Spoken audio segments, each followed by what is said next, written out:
بنا ڈالا۔ اس نے دیکھا کہ بچے کی تصویر کے ساتھ ڈی این اے رپورٹ تھی جو یہ ثابت کر رہی تھی کہ یہ بچہ ایمان خان زادہ کا ہی خون تھا۔ یہ سب دیکھنے کے بعد اس نے فون کو پرے پھینکا اور خود شدتوں سے روتے ہوئے دکھ اور تکلیف سے بے سر پڑے ایمان کو دیکھنے لگی۔ ان لمحوں کے بارے میں دوبارہ سوچتی ہوئے ایمان کے رویے کو لے کے اتنی الجھ چکی تھی کہ وہ یہ بھی نہ جان سکی کہ جو رات کے اندھیرے میں اس کے اندر اتر گیا تھا وہ صبح کا اجالا ہونے سے قبل واپس جا چکا تھا۔ سین چینج۔ وہ صبح عادتاً جاگنگ سے فارغ ہو کے فریش ہونے کے لیے کمرے میں جا رہا تھا جب اس کی نظر بگڑے تاثرات سے سجا چہرہ لیے ایمان پہ نظر پڑی جو عائشہ کے کمرے سے نکل رہا تھا، کیونکہ اس وقت سب عائشہ کی گمشدگی کے سبب لال حویلی میں ہی موجود تھے۔ تجھے کیا ہوا؟ اس نے ایک محتاط نظر ادھر ادھر گھماتے اس سے استفسار کیا تو اس نے جل کے اسے دیکھا۔ تیری بہن کا دماغ خراب ہو چکا ہے۔ وہ پھاڑ کھانے والے انداز میں گویا ہوا تو حماس کی پیشانی پہ فوراً بل پڑے۔ بیہیویئر لینگویج، اس نے فوراً ناگواری سے اسے ٹوکا، لیکن اس نے اثر دیے بنا اس کی جانب دیکھا۔ فی الحال میری لینگویج اس سے زیادہ بیہیو نہیں ہو سکتی۔ تجھ سے اگر برداشت نہیں ہو رہا تو جا کے اپنی بیوی کے منہ سے نکلنے والے گولوں کی بمباری انجوائے کر۔ وہ تپے ہوئے لہجے میں بولتا اس کو بھی اپنے ساتھ ہی رگیڑ لیا تو حماس سے کھا جانے والی نگاہوں سے اسے گھورا۔ اب اگر تو نے میری بیوی اور میری بہن کے متعلق مزید ایک لفظ بھی کہا تو میں بھول جاؤں گا کہ تو میرا دوست ہے۔ اس نے ماتھے پہ ڈیروں بل لیے اکڑ لہجے میں اسے کہا تو اس نے گویا ناک پہ سے مکھی اڑائی۔ تو میرا دوست ہے بھی نہیں، دنیا جانتی ہے کہ تو میرا جانی دشمن ہے، اس نے چڑھانے والے انداز میں کہا تو اس کے انداز پہ حماس کو نہ چاہتے ہوئے بھی ہنسی آ گئی، جسے چھپانے کے لیے اس نے زور سے نچلا لب اپنے دانتوں تلے دبایا۔ اچھا اب انسانوں کی طرح بتا کیا بات ہے؟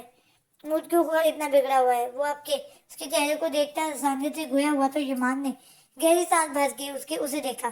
تیری جس سماعت پہ ناگوار نہ گزرے تو پہلی وجہ میری بیوی ہے اور دوسری وجہ میرا باس ہے جس نے مجھے فوراً واپس آنے کو کہا ہے کہ جس کیس پہ میں کام کر رہا تھا اس کے ایویڈنس ملے ہیں۔ وہ منہ بناتے ہوئے بولا تو اب کے حماس کے چہرے پہ ناخوش سا تاثر ابھرا تھا، لیکن وہ چپ رہا۔ اب اگر میں گھر والوں سے ملتا ہوں اور 1 گھنٹے تک دوبارہ نکلنے کی کوشش کرتا ہوں تو ان سب کی جذباتی بلیک میلنگ اور سب سے بڑھ کر ماں کو کیسے فیس کروں گا؟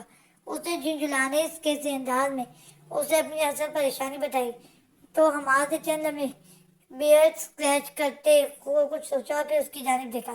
تو کسی سے بھی نہ مل، بلکہ جیسے آیا تھا ویسے ہی واپس چلا جا، پھر کچھ دنوں بعد کیس مکمل کر کے کچھ دنوں کے لیے نانے آ جانا۔ امید ہے تب تک عائشہ بھی نارمل ہو جائے گی۔ وہ عائشہ کی بابت کچھ نہیں جانتا تھا، اسے یہی لگا کہ شہروں سے اپنے ساتھ ہوئے مزاحمت کی وجہ سے وہ قنوطیت کا شکار تھی، اس لیے ایمان چڑچڑا ہو رہا ہے۔ تبھی اس نے مشورہ دیا جو ایمان کے دل کو بھی بھا گیا۔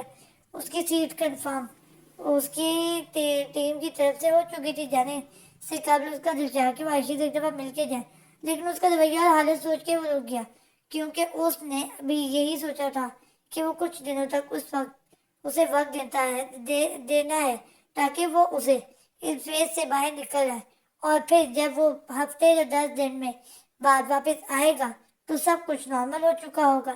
لیکن وہ غلط تھا۔ سین چینج۔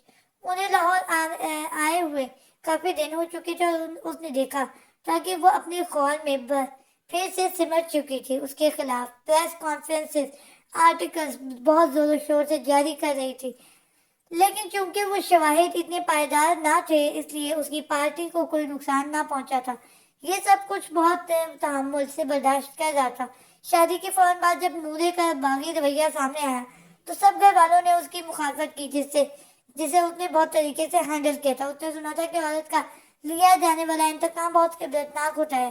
وہ انتقام کے لیے کسی ہتھیار کا استعمال نہیں کرتی تھی، بلکہ وہ اپنے لفظوں سے ہی بات کرتی تھی، اور ان کی لو سٹوری میں نورے کو لگتا تھا کہ وہ اس کی زندگی کا ولن ہے جس سے اسے انتقام لینا ہے، اور ایسے میں وہ اسے سختی یا پابندی کے ساتھ ہینڈل نہیں کرنا چاہتا تھا۔ جانتا تھا کہ وہ ڈر جائے گی، اسی لیے اس نے ڈر جانا ہے۔ پہلے پہل اسے یہی لگا تھا کہ حسن خان زادہ کا ایک ہی دشمن ہے، بلال زبانی، لیکن جب اس نے سیاست میں قدم رکھا تو اسے اندازہ ہوا کہ یہاں تو دشمن تاک تاک پہ بیٹھے، اور ایسے میں معاشرے کا المیہ تھا کہ سچائی کی راہ پہ چلنے والوں کو کبھی عزت، کبھی جان اور کبھی خاندان کے نام پہ بلیک میل کیا جاتا ہے، اور یہی سب حسن خانزادہ کے ساتھ ہو رہا تھا، اس لیے وہ اپنی فیملی کو لے کے بہت پروٹیکٹیو ہو چکے تھے۔ جب نورے نے صحافت شروع کی تو آغا جان نے سب سے زیادہ مخالفت کی، لیکن وہ اس کے انتقام کی آخری حد دیکھنا چاہتا تھا، تبھی انہیں روک گیا۔ آج بھی اس کا ایک آرٹیکل شائع ہوا تھا جس میں اس نے حماس سمیت اس کی پارٹی کے پرخچے اڑا دیے تھے، اور اس کی باتوں کو زیادہ ہائپ بھی اسی لیے ملتی تھی کہ وہ اس کی بیوی تھی۔ اس کے آرٹیکل کے بارے میں سوچتے ہوئے وہ رات کے 10:30 اپنے کمرے میں داخل ہوا تو نے کہا، جیسے ٹوٹا گلاس سونے کے لیے ہوتی ہے مسز خانزادہ، اسے میرے پیچھے یوں تباہ نہ کریں، شدید قسم کی محبت لاحق ہو جائے گی۔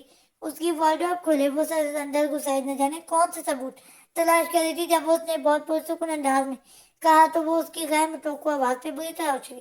آپ اس کے ہاتھوں سے گرنے والی فائل اس کے قدم بوس کر رہی تھی اس کی قدم بوسی کر رہی تھی، جبکہ ششدر نگاہیں حماس کے چہرے پہ مرکوز تھی۔ جی پہلی دفعہ دیکھ رہی ہیں؟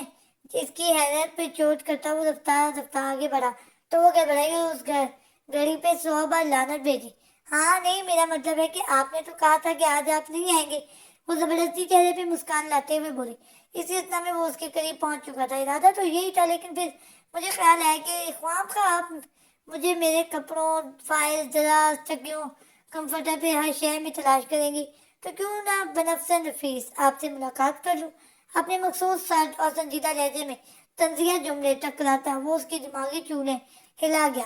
مجھے ایسی کوئی بیماری نہیں ہے، مجھے میرے کپڑے نہیں مل رہے تھے، میں وہ چیک کر رہی تھی کہ کہیں غلطی سے اس سائڈ پہ تو نہیں رکھ دی۔ وہ نیچے گری فائل اٹھا کے جلدی سے دراز میں رکھتی سرسیدھ انداز میں بولی تو حماس کی سرمئی آنکھیں چمک اٹھی۔ ویسے آپ کا ایک ڈریس میری وارڈروب میں کہیں آپ وہی تو نہیں ڈھونڈ رہی؟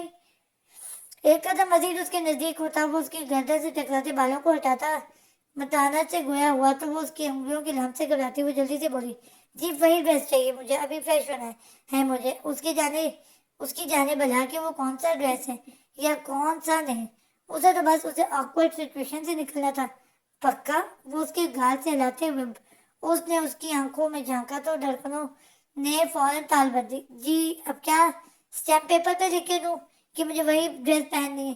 وہ اپنے مطلب کے لیے اکثر اس کی گستاخیاں برداشت کر جاتی تھی، ایسے میں پکڑے جانے کے فوراً بعد اس کی گستاخیاں، اوپر سے فضول سوالات پہ وہ بری طرح سے چڑھی تھی۔ آپ اتنی ایکسائٹیڈ ہیں تو چلیں میں آپ کو نکال دیتا ہوں۔ وہ آگے بڑھا اور مطلوبہ شہر ڈھونڈنے لگا۔ ان کی رخصتی کے بعد اقدس بیگم اور زلیخا بیگم نے نورے کے لیے اس کی گئی شاپنگ ادھر بھجوا دی تھی، جس میں سے اس کے کچھ نائٹ ڈریس تھے جو نہ جانے ملازمہ کی یا نورے کی غلطی کی وجہ سے باکس میں بند ہی حماس والی سائڈ پہ رکھ دیے گئے تھے۔ اس نے فوراً ان کو دیکھ لیا تھا، لیکن تب نورے کا موڈ ایسا تھا کہ اس نے اس بابت کوئی سوال نہ کیا اور پھر اس کے متعلق بھول بھال گیا، مگر آج نورے کے بہانے اسے وہ بھولی بسی ڈریسز یاد آئی تو وہ آنکھیں چمک اٹھے۔ اس نے اس ڈریس سے ڈارک میرون کلر کے ٹخنوں کو چھوٹی سلیو لیس نائٹ ڈریس نکالی اور اسے اس کے ہاتھوں میں تھمایا، جسے وہ بنا دیکھے اس لیے واش روم کی جانب بڑھ گئی، جبکہ وہ آنکھوں میں ایک محظوظ کن چمک لی اس کی پشت کو دیکھنے لگا۔ جاری ہے۔